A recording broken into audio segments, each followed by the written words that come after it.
Welcome to Panya Moonbound Realm, where every nightfall unlocks a new mystery. If you love werewolves, dark legends, supernatural horror, and cinematic storytelling, you're in the right place. Tap subscribe, join the Moonbound Pack, and never miss a new chapter. Your journey into the shadows begins now. I was a wildlife officer in a small logging town in Washington State, population 847. The year was 2006.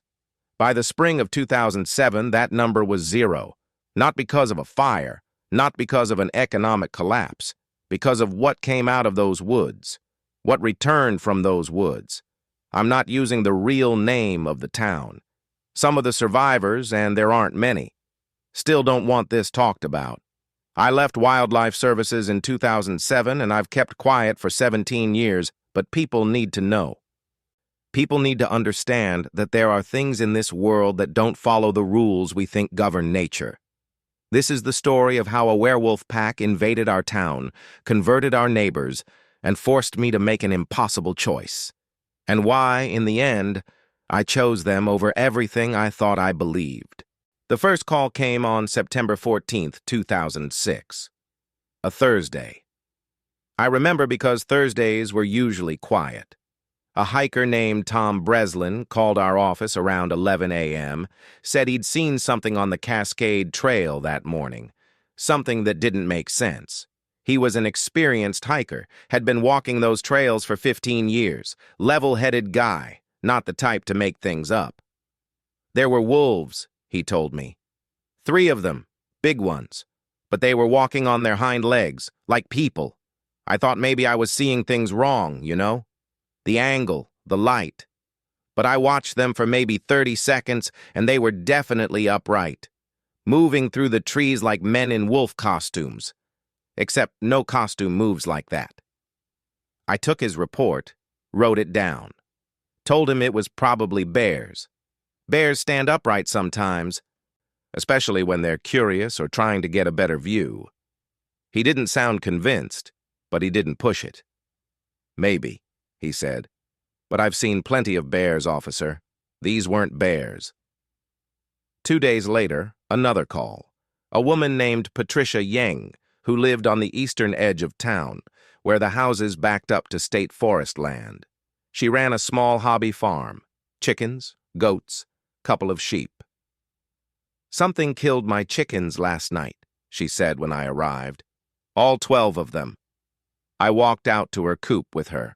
The door had been torn off its hinges, not forced open, torn off. The metal hinges were bent and ripped.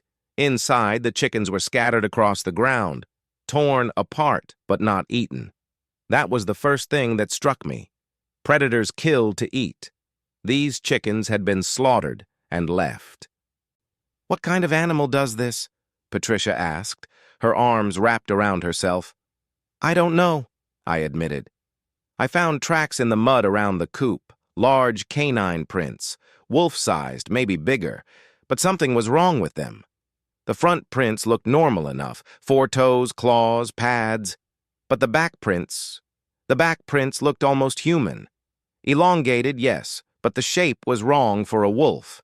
The heel was too pronounced, the toe spread too wide. I took photos, measurements. The stride length was massive. Easily 6 feet between prints. Whatever made these was taking huge loping steps, or it was moving on 4 legs, then 2 legs, then 4 again. "You should probably keep your animals locked up inside for a while," I told Patricia. "Maybe in your barn, until we figure out what's going on." She nodded, pale. Yeah, I think I will." Over the next 2 weeks, there were 5 more livestock killings. Always the same pattern. Torn apart, not eaten, tracks that didn't quite make sense. The town started talking. People were nervous. We had wolves in the area, sure, but they usually stayed deep in the forest. They didn't come this close to town. And they certainly didn't waste kills like this. I started patrolling more at night, driving the back roads with my spotlight, checking properties. I never saw anything, but I could feel something watching me. You know that feeling? When you're alone in the woods and your instincts start screaming that you're not alone anymore? That something is tracking you instead of the other way around? I felt that every night. Then came the sighting that changed everything. September 29th, a man named Derek Chen called 911 around 10 p.m. Said there were wolves in his backyard, circling his house. When I got there 15 minutes later, Derek was on his porch with a hunting rifle, his wife and 2 kids inside behind locked doors. They were here, he said, his hands shaking slightly on the gun. 5 of them, maybe 6, moving around the house in a pattern, like they were coordinating. Coordinating? Like a hunting party, like they were surrounding us. He pointed to the yard. They'd move, stop, move again, all at the same time. Wolves don't do that, do they? Not usually. No. I searched his property with my flashlight. Found tracks everywhere, dozens of them, circling the house just like he'd said. And there, in the soft dirt near his back fence, I found something that made my blood run cold. A print that was half human, half wolf. The back half of the print was human. A heel, an arch, 5 toes. The front half was wolf, elongated, clawed, like something had been caught mid-transformation when it stepped there. I photographed it, measured it, stared at it for a long time. "What is it?" Derek asked, standing behind me with his rifle. "I don't know," I said. And I meant it. I had no idea what could make a print like this. That night, I went home and did something I hadn't done since I was a kid. I locked every door and every window in my house. My wife, Jennifer, noticed. "Everything okay?" she asked. "Yeah," I lied. "Just being careful." She gave me a look that said she didn't believe me, but she didn't push. We'd been married 12 years. She knew when I was holding something back. People stopped going outside after dark. Hardware stores sold out of motion sensor lights, security cameras, deadbolts. The town council called an emergency meeting. 50 people showed up, demanding answers. "What are you doing about this?" a woman named Carol Hendricks demanded. She lived alone on the north side, had found tracks around her house 3 nights in a row. "We're not safe in our own homes." Chief Harley stood at the front of the room, hands raised placatingly. "We're doing everything we can. We've contacted state wildlife services. We've increased patrols." "That's not enough," someone shouted from the back. "We need to know what we're dealing with," the chief continued. "Right now, we believe it's a pack of wolves that's moved into the area, probably displaced from their normal territory. We're working with wildlife experts to—" "Wolves don't do this," an older man named Bill interrupted. He'd lived in the area his whole life, knew the forest better than anyone. "I've seen wolves. I've tracked wolves. This isn't wolves, or if it is, they're not acting like any wolves I've ever seen." Murmurs of agreement rippled through the crowd. "Then what is it?" Carol demanded. Bill hesitated, glanced around the room, then said quietly, "I don't know. But my grandfather used to tell stories about things that lived in these woods before we did. Things that looked like wolves but weren't. Things that could walk like men." The room went silent. "That's ridiculous," someone finally said, but their voice lacked conviction. The meeting ended with no real answers, no real solutions. Just fear. Just people looking over their shoulders, jumping at shadows. I went home that night and found Jennifer in the kitchen, making tea, her hands shaking slightly. "I heard howling tonight," she said without looking at me. "While you were at the meeting, close to the house. Really close. Could have been coyotes." "Evan." She turned to face me. Don't do that. Don't treat me like I'm imagining things." I sighed, sat down at the table. "I'm sorry. You're right." "What's happening?" she asked. "Really?" "I don't know. You're scared, I can tell." "Yeah," I admitted. "I am." She sat across from me, took my hand. "Maybe we should think about leaving. Just for a while. until this blows over. I can't leave. People are counting on me. Our daughter is counting on you to keep her safe. That hit harder than I wanted to admit. Emma was 13, smart, funny, full of life. The idea of something happening to her. "We'll be okay," I said, squeezing Jennifer's hand. "I'll make sure of it." But even as I said it, I wasn't sure I believed it. October 18th. The day everything changed. The day we realized this wasn't just about animals being killed or people being scared. This was about something much worse. A group of 5 teenagers went camping in the state forest that weekend, against their parents' wishes, against better judgment, but teenagers don't always listen. They thought they were invincible, thought the stories were exaggerated. Their names were Emma Porter, Jake Simmons, Alex Chen, Maya Rodriguez, and Sophie Kim, all juniors at the high school. Good kids. Emma Porter, no relation to my Emma, was class president. Jake was on the basketball team. They were the kind of kids who did everything right, had bright futures ahead of them. They went out Friday afternoon, set up camp about 4 miles into the forest at a clearing they'd been to before. Planned to come back Sunday. Saturday afternoon, Jake, Alex, Maya, and Sophie came running out of the woods. No backpacks, no camping gear, no Emma Porter. They were hysterical. Maya was bleeding from scratches on her face and arms. Jake's shirt was torn half off. Sophie couldn't stop crying.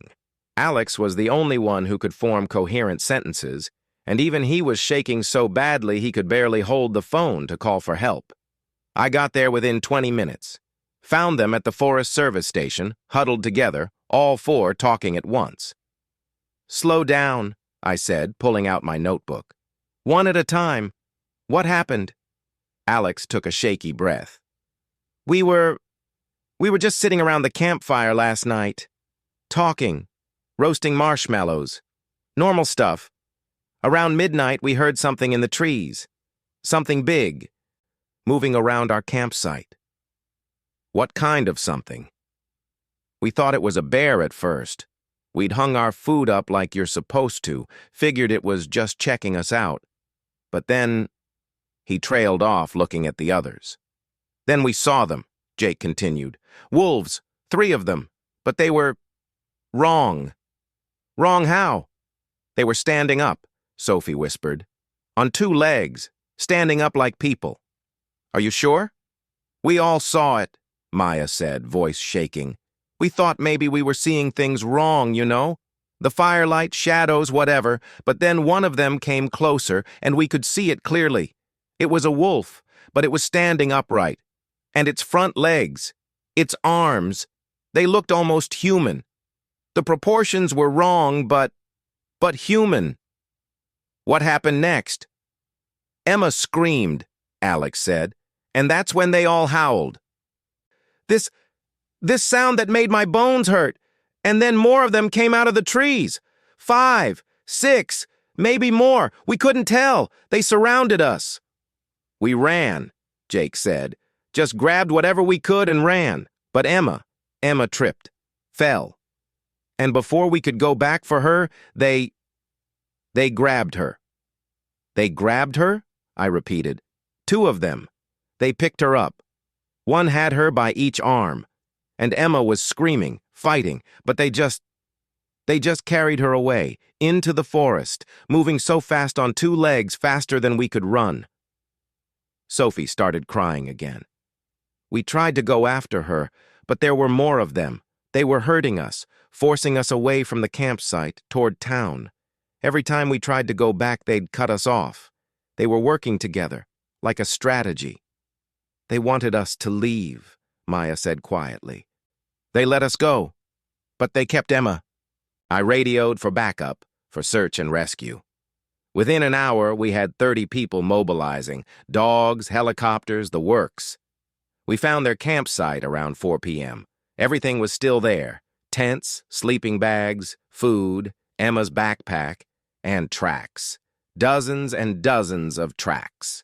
Some were pure wolf, 4-legged, canine. Some were pure human, two-legged with recognizable feet, but most were something in between, tracks that started as wolf and transitioned to human mid-stride, or vice versa. The dogs wouldn't track them. 3 separate bloodhounds, all trained for search and rescue, and all 3 refused. They'd get to the edge of the campsite, smell the ground where the tracks led, and sit down, whining, refusing to go further no matter how much their handlers urged them. "I've never seen them do this," one handler said, bewildered. "They're trained to track anything. What could make them this scared?" We searched for 3 days. Helicopters with thermal imaging, grid searches, volunteers covering every square mile. Nothing. Emma Porter had vanished. On the 3rd day, she came back. A truck driver called it in around 6 a.m., said there was a girl walking along Highway 20, barefoot, just walking north. When I got there, I found Emma Porter in the middle of the road, still in the clothes she'd been wearing when she disappeared. Dirty, torn, but intact. "Emma," I called, pulling my vehicle alongside her. "Emma, it's Officer Garrett. You're safe now." She didn't respond. Just kept walking, staring straight ahead. I got out, approached her carefully. "Emma, your parents are worried sick. Let me take you to them." Nothing. She walked right past me like I wasn't there. I gently touched her arm and she stopped, but she didn't look at me. Her eyes were unfocused, seeing something that wasn't there. That's when I noticed her shoulder. Through the torn fabric of her shirt, I could see marks, bite marks, 2 clear puncture wounds, surrounded by bruising, but they weren't bleeding anymore. They looked healed, scabbed over like they were a week old, not 3 days. I got her into my vehicle, drove her straight to the clinic. Dr. Raymond examined her while I called her parents. 20 minutes later, he came out, and the look on his face made my stomach drop. "What is it?" I asked. "She's physically fine," he said slowly. "Better than fine, actually. No dehydration, no signs of exposure, despite being outdoors for 3 days. Those bite marks on her shoulder are already healing. Faster than they should be. Much faster." "What about mentally?" "She's responsive to physical stimuli. If I touch her arm, she'll pull away. If I shine a light in her eyes, her pupils react. But she won't speak, won't acknowledge anyone's presence. It's like she's somewhere else entirely." Her parents arrived, and the reunion was heartbreaking. Her mother trying to hug her while Emma stood there unresponsive. Her father asking over and over, "Baby, what happened? Please, just tell us what happened." But Emma didn't speak, didn't even seem to hear them. They took her home, promised to bring her back for more tests, but she never came back for those tests. Because 3 days later, something happened that changed everything. October 24th. A call came in around 2 a.m.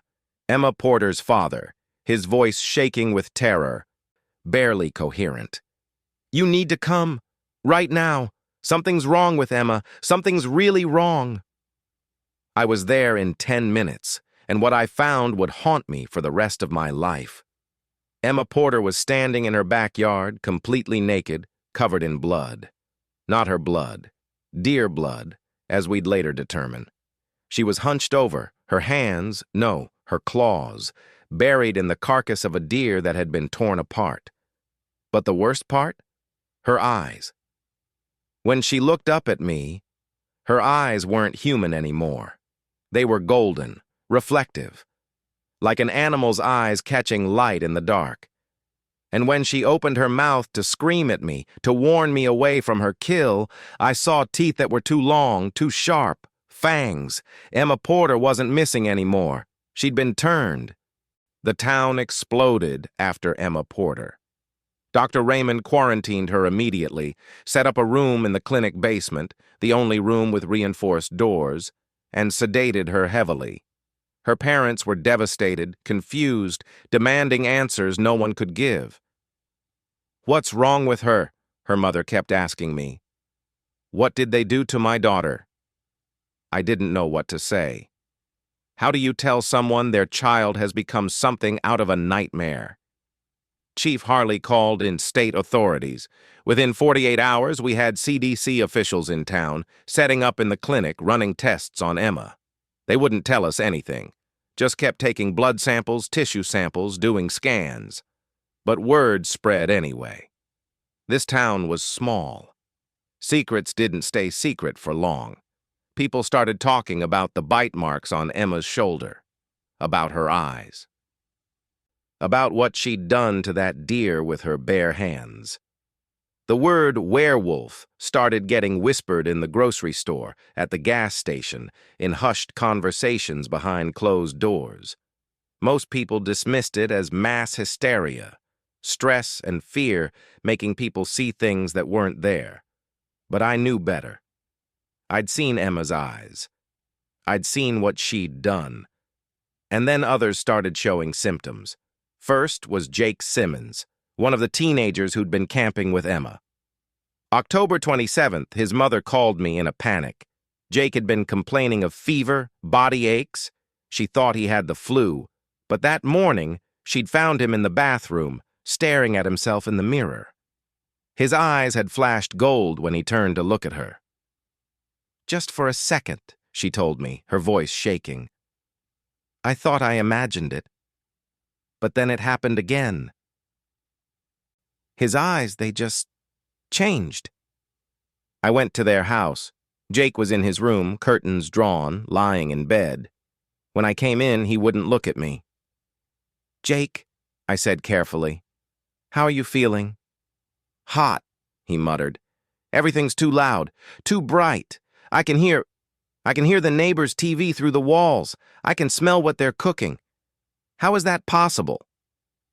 I felt cold dread settle in my stomach. "Jake, when Emma was taken, did anything happen to you? Were you hurt at all?"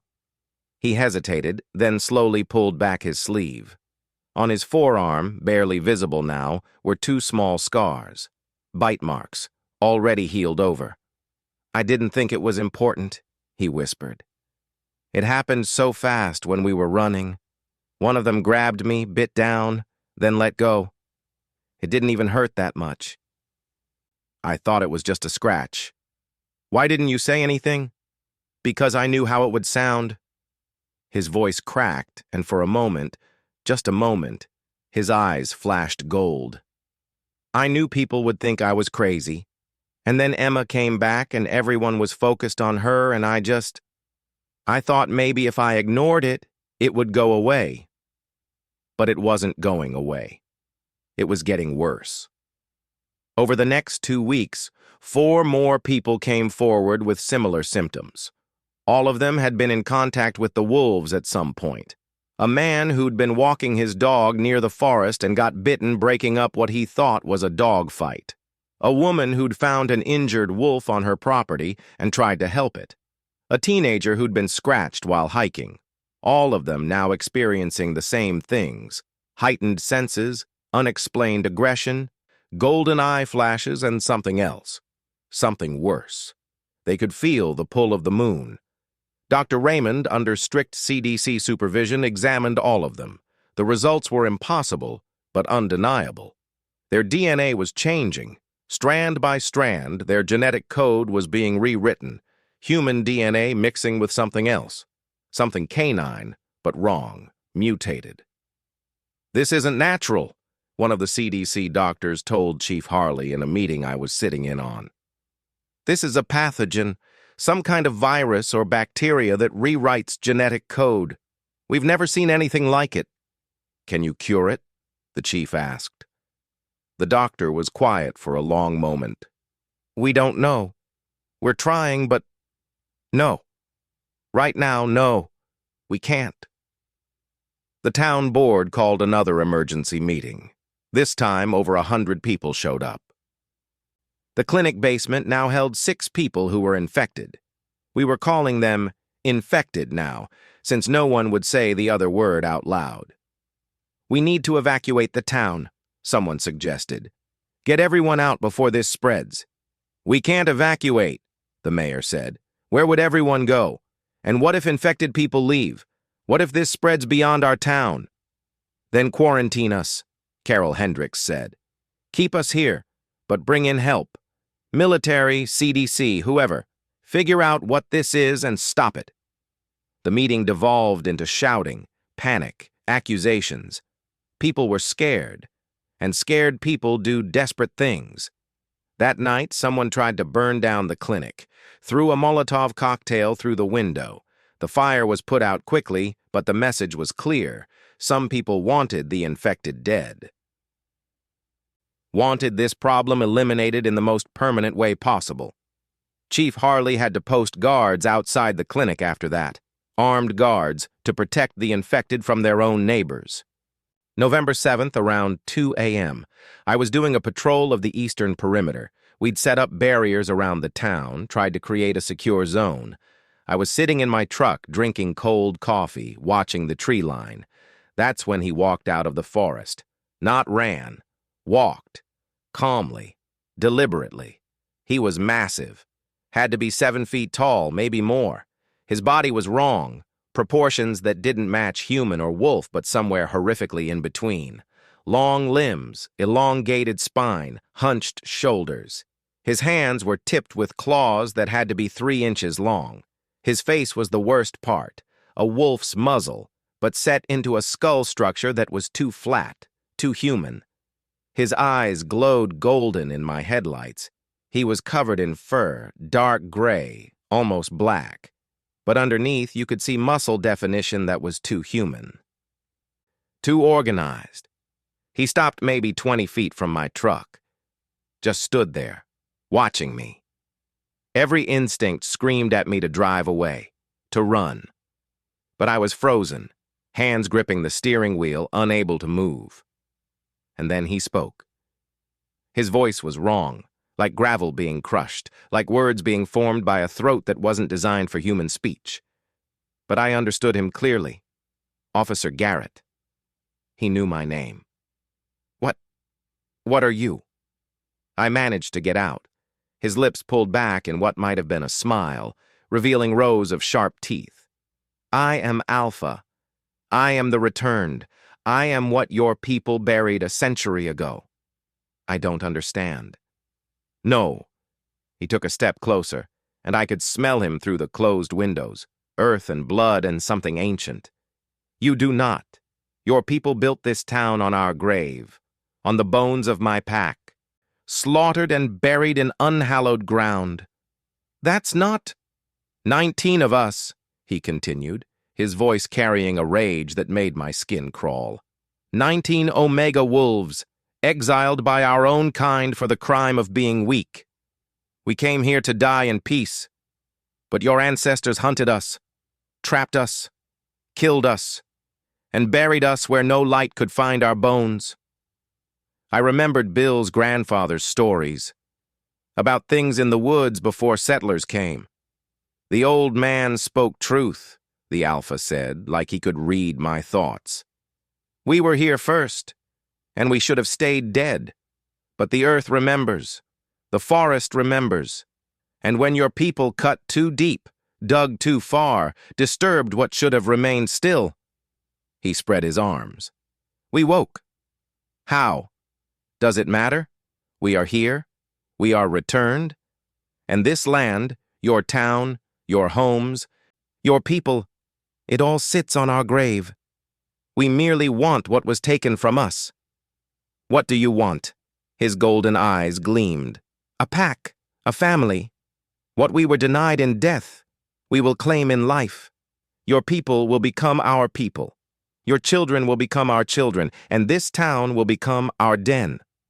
The infection, I said, understanding dawning. You're turning people on purpose. Not infection, the Alpha corrected, his voice almost gentle. Transformation, gift. We are offering your people what we were denied, the chance to be part of something greater than themselves, to be strong, to be pack. You're killing who they were. Are we? He tilted his head, and the gesture was disturbingly human. Emma Porter was a frightened girl, weak and vulnerable. Now she is strong, powerful. She will never fear again. Jake Simmons was ordinary, forgettable. Now he has purpose. All of them. They are being reborn into something better. They didn't choose this. Choice. The Alpha laughed, and the sound made my bones ache. Your people didn't give us choice when they slaughtered us, when they buried us in darkness, when they built their homes on our mass grave. But we are merciful, Officer Garrett. We offer transformation, not death. Join us willingly, and the change is painless. Resist, and, well, his claws flexed. Nature has ways of taking what it wants. I'll stop you. No, he said it with absolute certainty. You won't. You are one man, we are many, and every night we grow stronger. Every person we turn adds to our pack. Soon, there will be no one left to stop us. Soon, this entire town will be ours. Then he said the words that made my blood turn to ice. Bring me your daughter. My heart stopped. No. Emma Garrett, 13 years old, smart, healthy.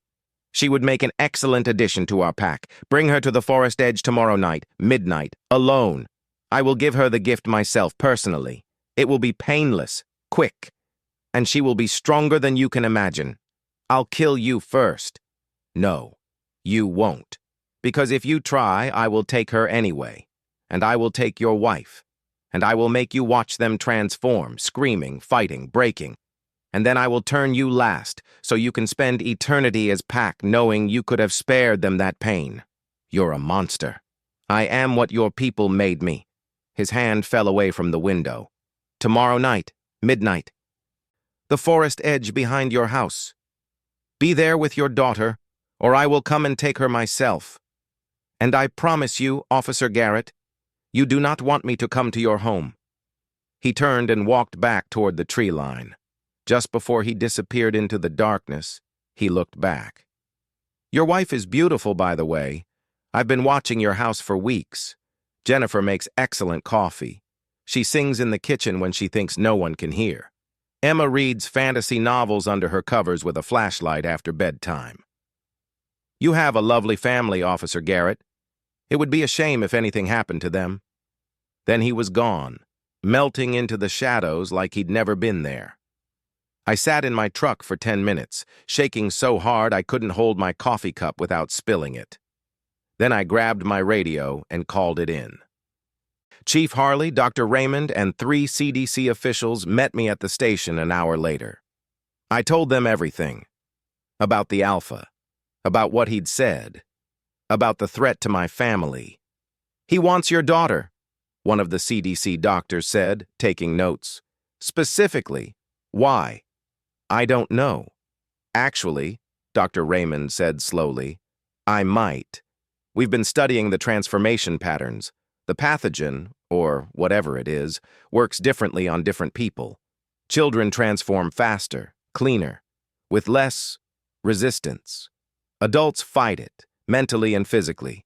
Their transformations are more traumatic, more violent. But children, especially prepubescent children, they adapt. Their bodies and minds are still growing, still flexible. They accept the change more readily.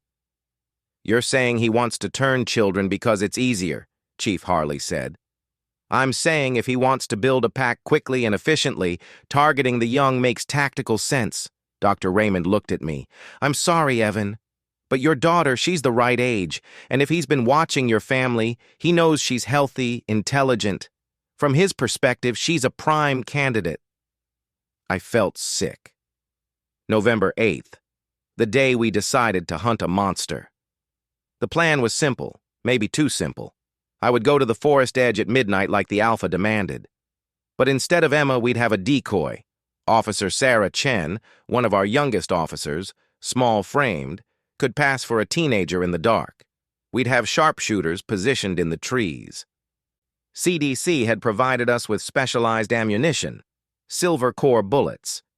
They weren't sure if silver would work, but according to legend, we're basing tactical operations on folklore now, Chief Harley had said. What's next? Garlic and holy water. But we were desperate. And desperate people try anything. Jennifer didn't want me to go. We'd had a massive fight about it that afternoon. "You're using yourself as bait," she'd said. "You're putting yourself in front of this thing that could kill you with one swipe." "I'm protecting our daughter. By getting yourself killed? What good does that do, Emma? If I don't do this, he's coming for her. Tonight, tomorrow, the next night. He'll keep coming. This is the only way to end it." She'd cried then, something I'd rarely seen. Jennifer was strong, always had been. But this broke something in her. "I can't lose you," she'd whispered against my chest. "I can't do this without you." "You won't have to." I'd held her tight. "I'll come back, I promise." A promise I wasn't sure I could keep. Midnight, November 8th. I stood at the edge of our backyard where the mowed grass met the forest. Officer Chen stood beside me, wearing Emma's jacket and a wig, head down so her face was hidden. In the trees around us, I knew there were 6 sharpshooters, weapons ready. The forest was silent. No insects, no birds, nothing. Just silence and darkness and the sound of my own heartbeat. Then Chen grabbed my arm. "Did you hear that?" "Hear what?" "A voice. Someone calling your name from the forest." I listened, heard nothing but silence. Then, faintly, "Evan." It was Jennifer's voice, coming from deep in the trees. "Evan, help me! Please!" Chen's eyes went wide. "Is that your wife?" "No." My blood ran cold. "She's at the safe house. That's him, mimicking her voice. Evan, he's hurting me. Please, you have to help." Every instinct screamed at me to run into those trees to find her, to save her, but I knew it was a trick. Jennifer was safe. This was just, "Daddy!" Emma's voice now, terrified, crying. "Daddy, help! He's got me! Daddy, please!" My hands were shaking. The voice was perfect, exactly like Emma. "Don't listen," I said, as much to myself as to her. "It's not real. Daddy, it hurts. Make it stop." A scream cut through the forest. High, terrified, agonized. Emma's scream. I took a step toward the trees before I could stop myself. "Garrett, hold position," Chief Harley said in my ear. "It's a trick. Your family is safe." "Stay where you are." The screaming stopped abruptly. Then, from directly in front of us, maybe 20 feet away, the Alpha stepped out of the trees. "Impressive," he said. "You resisted. Most fathers cannot." He looked at Chen. "Clever. A decoy. Did you really think I wouldn't notice?" "Now," I shouted. 6 rifles fired simultaneously. The sound was deafening. The Alpha moved faster than anything that size should be able to move. He was there, then he wasn't. Then he was somewhere else. Bullets tore through the space where he'd been standing, kicking up dirt, splintering trees, but not hitting him. "Silver bullets," he said, now standing 15 feet to our left. "An interesting choice. Except..." He held up his hand, and I saw it. A bullet wound in his palm, already healing, flesh knitting back together before our eyes. "We are not the werewolves of your stories, Officer Garrett. We are something older." "Open fire!" Chief Harley screamed. More shots. The Alpha moved again, and suddenly he was behind us, his claws wrapped around Chen's throat. "No!" I turned, drawing my sidearm. "Drop it," the Alpha said calmly, "or I tear her throat out." I froze. The Alpha roared, and suddenly they were everywhere, wolves pouring out of the forest, the transformed. Emma Porter, Jake Simmons, others I'd known, they hit our line like a wave, screaming, gunfire, blood. Officer Davis went down first, 3 of them on him at once. Officer Morrison fired until his magazine emptied, then tried to reload, but they were too fast. "Vehicle!" Chief Harley shouted. "Get to the vehicle!" Chen and I ran. Behind us, the sounds of the massacre. We made it to the command vehicle. Chief Harley floored it, tires spinning. Through the rear window, I watched the Alpha standing in our yard, surrounded by his pack, watching us flee. And he was smiling. We'd failed, lost 6 officers, and now he knew we were actively fighting back. November 9th, the day after the massacre, 6 officers dead, 3 CDC personnel killed when the Transformed broke into the quarantine facility that same night and freed all the infected. The high school gym was a bloodbath, and the infected, all 23 of them, were gone. Vanished into the forest to join the Alpha's pack. The town fell apart. People stopped leaving their homes, stores closed, armed civilians formed neighborhood watches, shooting at shadows, at animals, at each other, in the panic. November 10th, 4 more people bitten. November 12th, 7 more people bitten. November 14th, 11 more people bitten. The transformation was accelerating. The federal government finally acknowledged what was happening. November 15th, National Guard rolled into town. 200 soldiers, armored vehicles, helicopters. They set up a hard perimeter, 10-foot walls topped with razor wire, guard towers every 100 yards, searchlights sweeping the forest at night. "No one in or out," the commanding officer, Colonel Hayes, told us in a briefing. "This town is now under military quarantine. Anyone attempting to breach the perimeter will be shot on sight." "You're trapping us here," someone protested. "With those things." "We're containing the threat," Hayes said coldly. "This pathogen cannot be allowed to spread beyond this location." Jennifer confronted me that night at the safe house where we'd been staying, a reinforced building in the center of town guarded by soldiers. "They're not going to save us," she said. "They're going to keep us here until everyone's dead or transformed, then burn the whole place to the ground." "You don't know that." "Don't I? We're not people to them anymore. We're acceptable losses." She wasn't wrong. "I won't let anything happen to you or Emma," I said. "How?" She gestured at the window. "People are transforming every day. The Alpha is out there hunting. How exactly are you going to protect us?" I didn't have an answer. That night, Emma woke up screaming. Jennifer and I rushed into her room. She was sitting up in bed, tears streaming down her face, clutching her stuffed bear. "Baby, what's wrong?"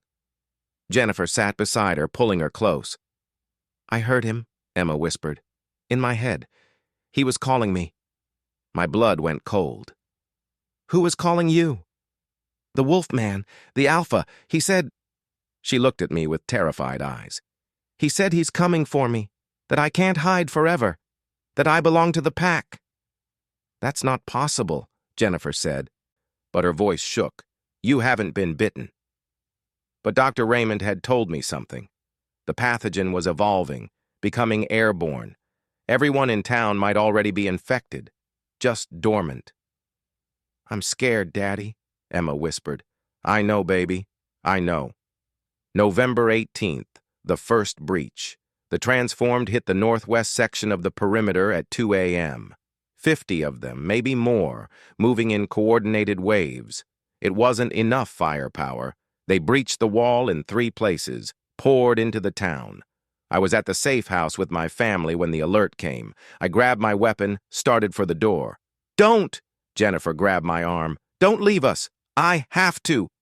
"Your duty is to your family," she was crying. "Stay here. Protect Emma. Please." I looked at my daughter, terrified. At my wife, begging. "Okay," I said. "Okay. I'll stay."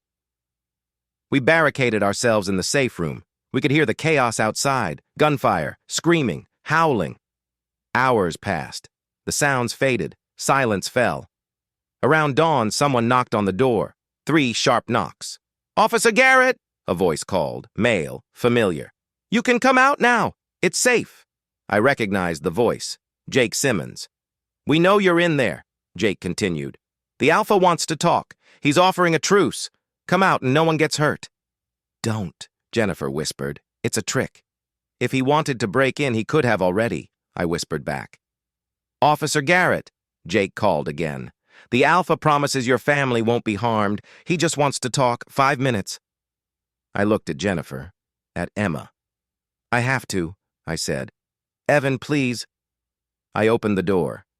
Jake led me outside. The town was changed. Bodies in the streets, buildings damaged. The military perimeter had fallen. Soldiers were either dead or had retreated. And everywhere were the transformed, dozens of them. Some fully wolf, some half-human like Jake, some in between, all with those golden eyes, all watching me. Jake led me to the town square. The Alpha sat on the fountain edge, massive and terrible in the morning light. Around him, his pack, 50 at least, maybe more. I recognized faces, my neighbors, friends, people I'd known for years, all packed now. "Officer Garrett," the Alpha said, "thank you for coming." "You wanted to talk." "I did. I wanted to show you something." He gestured at the transformed around him. "Do they look unhappy to you?" I looked. Really looked. And damn me, they didn't. They looked content. Emma Porter stood near the fountain, and when our eyes met, she smiled, peaceful, serene. "We do not torture them," the Alpha said. "Once the transformation is complete, they are simply pack. They belong. They have purpose. They have family. You took away their choice. Did we? Or did we give them what they always wanted?" He stood. "Your town was dying, Officer Garrett. Before we came, young people leaving, old people staying, slowly fading. We have given it new life. By killing people. 27 dead, the Alpha acknowledged. Out of 800, the rest will live, will thrive, as pack. I'll never join you." "No?" He tilted his head. "Not even to save your family?" My blood ran cold. The pack parted. Jennifer and Emma were there, held gently but firmly by two of the transformed. Not hurt, but definitely captured. "How? The safe room was not as secure as you believed." The Alpha moved closer. "Now I make you an offer, Officer Garrett. The only offer you will receive. Join us. Willingly. Accept the gift, and your family will be spared. Your daughter will grow up strong. Your wife will be protected, and you will be together. Always. Forever. As pack. And if I refuse, then I will turn them anyway, but it will not be gentle, and you will watch. And then, when they are pack, when they have forgotten who they were, I will turn you last, so you can live with that memory. Forever." I looked at Jennifer, at Emma, both terrified, both looking at me to save them. But how could I? 24 hours, the Alpha said. "I will give you 24 hours to decide. Think about it. Really think. What life can you offer them now? This town is finished. The military cannot save you. Your only choice is us, or death." He nodded, and the transformed released Jennifer and Emma. They ran to me, and I held them, feeling them shake. 24 hours, the Alpha repeated. "Then I come for my answer." The pack melted back into the shadows. We were alone in the town square, surrounded by destruction, with an impossible choice and less than a day to make it. That night, the three of us sat in what remained of our house and tried to figure out what to do. "We run," Jennifer said. "Find a way through the perimeter, steal a vehicle, get as far away as we can." "They'll track us," I said. "They always do." "Then we fight." "Against 50 of them? We die in seconds." "Then what?" She looked at me desperately. "What other choice is there?" I looked at Emma, curled up next to me on the couch. "Emma," I said gently, "what do you think we should do?" She was quiet for a long time. Then, "I don't want to be a monster." "You won't be, baby. But I don't want you and Mom to be monsters either." She looked up at me with tears in her eyes. "If we all become wolves together, would we still be a family? Would we still love each other?" The question broke my heart. "I don't know," I admitted. "Jake seemed happy," Emma said quietly. "When I saw him earlier, he smiled at me, like he remembered me but wasn't scared anymore, wasn't sad. That's not Jake anymore, honey. But what if it is?" She sat up. "What if it's still Jake, just different? What if they're not lying about the pack thing? about belonging. Emma, you can't be serious. I'm scared, Dad. I'm so scared all the time. Of being bitten, of losing you and Mom, of dying, but they don't look scared. They look free. Jennifer and I exchanged a look. November 19th evening. 18 hours until the Alpha's deadline. I sat on our back porch watching the forest, knowing they were out there. Watching. Waiting. Jennifer came out, sat beside me. We didn't speak for a while. Finally, I felt it today. Felt what? The call, the pull, like... She struggled for words. Like something was tugging at my chest, trying to draw me toward the forest. I only felt it for a second, but it was there. You haven't been bitten. I know. She looked at her hands. But remember what Dr. Raymond said? About it being airborne? About everyone being exposed? I did remember. What if we're already infected? Jennifer whispered. What if it's just dormant, waiting? What if fighting him just delays the inevitable? Jennifer, I'm tired, Evan. I'm so tired of being scared, of running, of watching our daughter cry herself to sleep every night. She turned to look at me. Would it be so bad, being Pack? Having that fear just gone? You don't mean that. Don't I? Her voice cracked. When was the last time you weren't scared? I couldn't answer that. Because I was scared. Every moment, every second. The Alpha's offer echoed in my mind. Join us, be together, forever, as Pack. But neither of us slept. We lay in bed holding each other, listening to the howls outside getting closer, waiting for morning, waiting for the Alpha, waiting for the end of everything we'd been. I've decided, Jennifer said in the darkness. I'm going to accept. I turned to look at her. I can't watch Emma go through this alone, she continued. Can't watch her transform without us. If we're going to become Pack, we do it together, as a family. Jennifer? And maybe... She wiped tears from her eyes. Maybe it won't be so bad. Maybe we'll still be us, just different. Maybe we'll still love each other. I wanted to argue, wanted to say we should fight until the end, but looking at my wife, I couldn't. Okay, I said. We do it together. Emma appeared in the doorway. I heard, she said. Thank you. We held each other in the darkness, grieving for who we were about to stop being. But also, and I hated myself for this, feeling something else. Relief.